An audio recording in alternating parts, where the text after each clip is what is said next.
माथियादल गामिया सानसेनि हाबाफारिजों खुंगा 8थि जौ आरो फेग्रा बेसाद नागारसान खुंदों।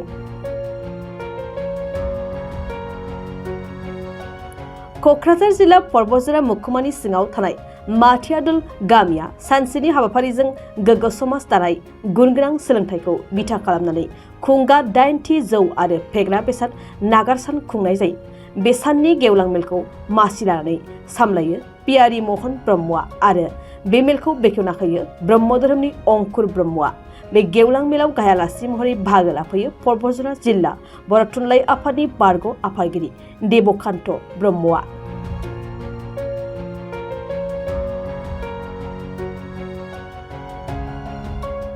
मख'नो गोनांदि माथियादल गामिया जौ आरो फेग्रा मुवा बाहायनायखौ फोजोबनानै सोलोंथाइ, गेलेमु, हारिमु, आबादारि, समाज गासैखौबो नोजोर बोनानै मोनसे गोख्रों समाज दाफुंनो थाखाय बे जौ आरो फेग्रा बेसाद नागारसानखौ माथियादल गामिया खुंबोदों। बे मेलाव बाहागो लानाय गाहाय आलासि आरो मेल बेखेवगिरि मोनहा जोंनि खौरांगिरिनि सिगाङाव मा फोरमायदों मिन्थिना लानि।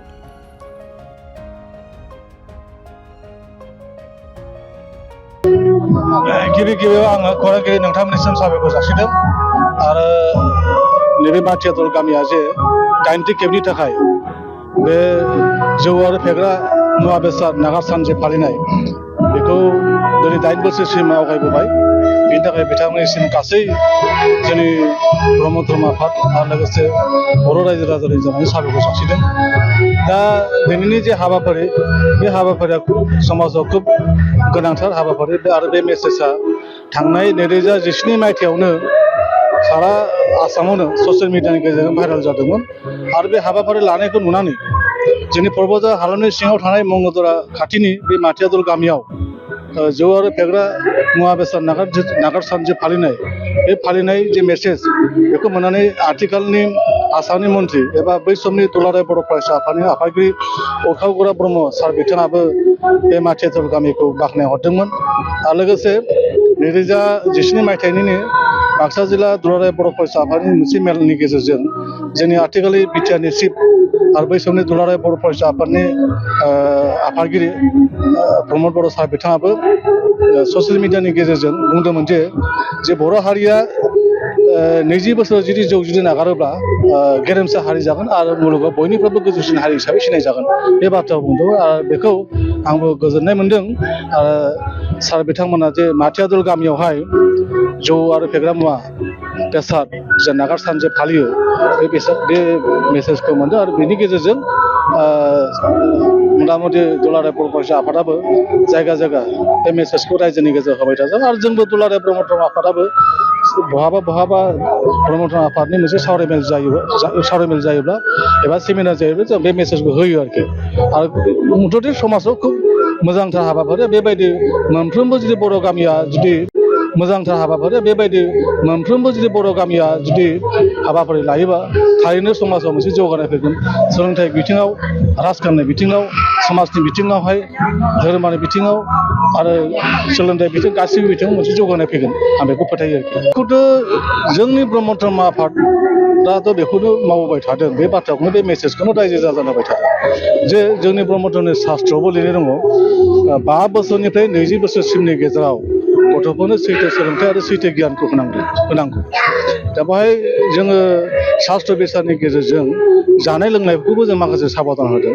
जुदि नों सासे सुबुङा जुदि सासे मानसिया सासे बेक्तिया उन्दै समनिफ्रायनो ड्राग्स नेसनेल लेभेलनि ड्राग्स इन्टारनेसनेल लेभेलनि ड्राग्स बा न'आव बानायनाय बा खाथि खालायाव बानायनाय बे मुवा बेसादफोरखौ बाहायनानै देहायाव जुदि नोङो ड्राग्स एडिक्टेड जुदि जानानै थानायनि उनाव गथ'खौ जुदि जन्म होफिननांगौ जायोबा बे गथ'आ थारैनो नोरजिया जागोन, आयु गुसुं जागोन, हयथ' बोलोआ खम जागोन, हयथ' साननाय हनाया माने गोख्रों जानाय नङा आरोखि। जों बेबायदि होननानै जों फोथायो आरो बे शास्त्रआवबो लिरनाय दं आरोखि।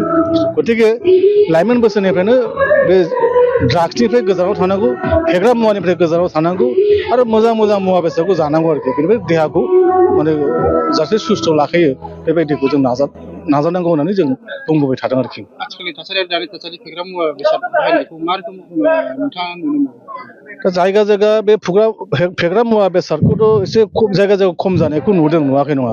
दा बुंनो थाङोब्ला आथिखालाव जे बैसागु फालिनाय बेखौ गोदो गामि गामि खोब लोंनानै जानानै बैसागुखौ फालिनाय जायोमोन, नाथाय आथिखालाव मोनसे स्टेजनि गेजेरजों माने राजुवा भाबै बे बैसागु फालिनाय जादों, खुब डिसिप्लिन जादों। बेवहाय रावबो लोङा जाया बा निसा मुवा बेसादफोरखौ लायालासे खुब मोजाङैनो रंजादों आरो बैसागु फालिनाय बा दमासि फालिनाय खुब मोजां जादों होननानै जों बेखौ बुङो आथिखालाव।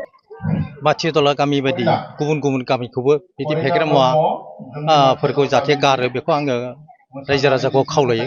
आरो लोगोसे जोंनि जिहेथु बर' माहारिखौ जोङो बड'फा उपेन्द्रनाथ ब्रह्मआ मोनसे गेरेमसा हारि दानो नागिरदों। बे गेरेमसा हारि दानाय नागिरनायाव बे फेग्रा मुवा बा गाज्रि फेग्रा निसा जाथिफ्रा एसे माहारियाव एसे एफेक्ट खालामो, जायनि जुनै जोंनियाव फैगोन माबा उन सोलोंनि जेनाखि गथ'साफोर, बे गथ'साफ्रा सानस'नो हाया बा बुजिस'नो हाया, मिथिस'नो हाया। दा बेहाय रायजो राजानाव मोनसे एफेक्ट गोलैयो। गोबां जोंनि सानसुमै माखासेफोरा हयथ' बे ब्रेन फ्रास्ट्रेसन जानानै बिथांमोना बेहाय गोग्लैसोनानै थायो। हयथ' बिथांमोना मोनसे नेगेटिभ माइन्डनिसो थाङो, पजिटिभ माइन्डनि फैया। दा पजिटिभ माइन्डनि जुदि फैयोब्ला हयथ' बिथांमोनाबो हयथ' सानसे समाव हयथ' गावसिनि जेनाखि भुल धारना बा भुल खालामनाय बा गोरोन्थिया माबाजों हाबाजों मावलांदों, बे गोरोन्थि हाबाजों मावलांनायखौ बिथांमोना उनाव जुदि सानस'नो हागोन होननानै आङो मिजिंथियो आरोखि। गोबां सुबुं नंमारगौ नामा? बे बाथ्राया आंनि साननायाव बे नङा। मानो होनना बुङोब्ला फेग्रा मुवाजों जुदि मोनसे स्पिड थायो, थैनि जेनाखि स्पिड, बे स्पिडखौ बे फेग्रा मुवा बिराद बाहायो। आरो ओमफ्राय सानस'नायखौ अखमबा अभार साननाय आरो अखमबा डाउन। दा बे खेथ्रआव मोनसे पजिटिभआव फैया। ओंखायनो बेजों बे बाथ्राया नंखाय होननानै आं सानो आरोखि। फेग्रा मुवाजों लोगोसे नैबेयाव ड्राग्स आरो बायदि बायदि जों जे लाइमोनफ्रा गोदोसोना थानायखौ नुनो मोनो, जों माबाफोर बुंनो नागिरो?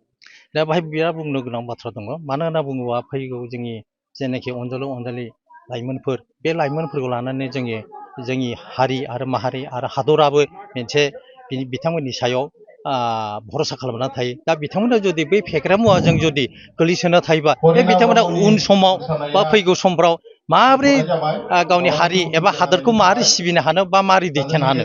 दा ओंखायनो बे बिथांमोनखौ जाहाथे बै फेग्रा मुवानिफ्राय जाहाथे गोजानाव जानगाराव थायो बेखौ। उद्देश्यआथ' जों बिदि नङा, जोंना माने गामिखौ जौगानाय, बर' हारिखौ मोजां मोनसे मेसेज होनाय आरो जोंनि इयुन जोलैफ्रा जाहाथे मोजाङै मोजां सोलिलाङो। आं सानो जोंनि बर' हारिया सानसे समाव जेला गुरुदेवा उजिजेनदोंमोन अब्ला सानदोंमोन बियो जोंनि हारिया गुबुनफोरजों जौनि जुनैनो बुगिजादों। आरो बे बर' हारिया माने जौजोंनो गोदोसोनानै गुबुनफोरजों सै मै खालामजादोंमोन। बेनिखायनो आं सानो दिनै जुदि बर' हारिया जुदि जौखौ बयबो गारोबा गाबोनो जोंखौ गुबुनफ्रा बुजिगोन जे बर' हारिया माने सोलायबाय, गोदोनि बर' हारि गैला। बेनिखायनो जों बे जिनिसखौ जोंनि जा फंबाय बिनानावफोरखौ जाहाथे बे जिनिसखौ सोलोंनानै जाथिखौ गोजौआव लाङो, जों बेनि जुनैनो बे खामानिखौ मावदों। जों जेसेबां दिन थांनानै थागोन इयुन जोलैफ्राबो सोलोंलांगोन, जों बेखौ मावलांबाय थागोन जों थासान्दियाव। नोंथांमोननि थांखिया मा? नोंथांमोननि गामियाव बे जौखौ नागारजोब्बाय नामा? नागारनायाथ' नागाराखै, गोबाङानो नागारबाय। जायसो रायजो जाफुनाय दं बेफोरो फ्राय नागारजोब्बायानो, गैलायानो। बेनिफ्राय दा सेंग्रासाफोर एसे एनै दं, जों बेसोरखौ बोरैहाय जों मोजां लेभेलाव लांनो हायो जों बेखौ बुजायबाय थागोन, लाबाय थागोन, मावलांबाय थागोन। जोंनाव गोदोनि थासारिया गैला। जों दा रावबो माइरं सेरसेबो बायलाया, जोंनाव थाखा फैसानिबो इसेबां अभाब गैया।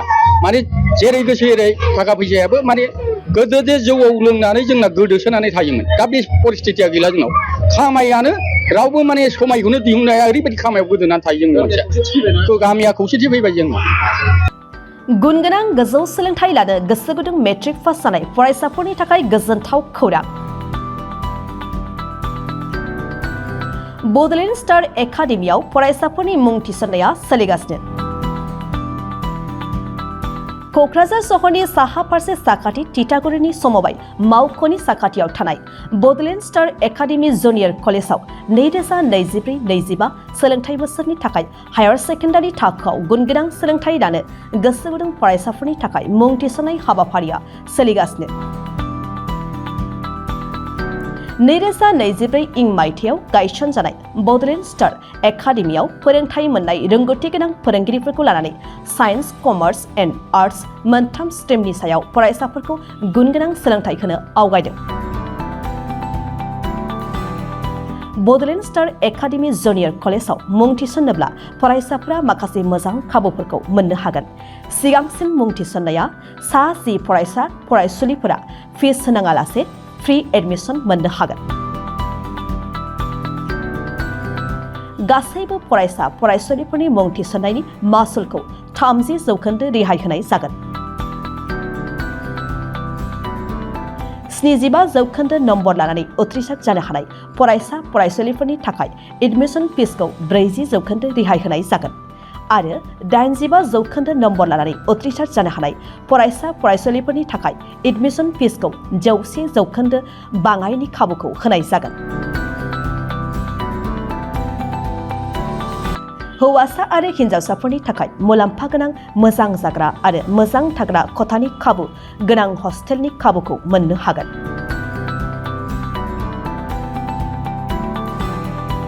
बेजों लोगोसेयैनो JEE नीट आनजादनि थाखाय बेसेन नाङै कचिं मान्थलि मक टेस्ट आरो आर्ट्स स्ट्रिमनि फरायसा फरायसुलिफोरनि थाखाय काउन्सेलिं बायदि बायदि उफ्रा फराफारिफोरनि फोरोंथाय खाबुफोरखौ मोननो हागोन। बिदिब्ला मानोथो गोबाव खालामनो? नोंथाङाबो गुनगोनां गोजौ सोलोंथाय लानो थाखाय बड'लेण्ड स्टार एकाडेमियाव मुं थिसन्नायनि खाबुखौ लादो। बांसिन आबुङै मिन्थिनो थाखाय गाहायाव होनाय मबाइल नम्बर फोनांजाब खालामदो। Mobile number 6030349997 7638008149 6003494371।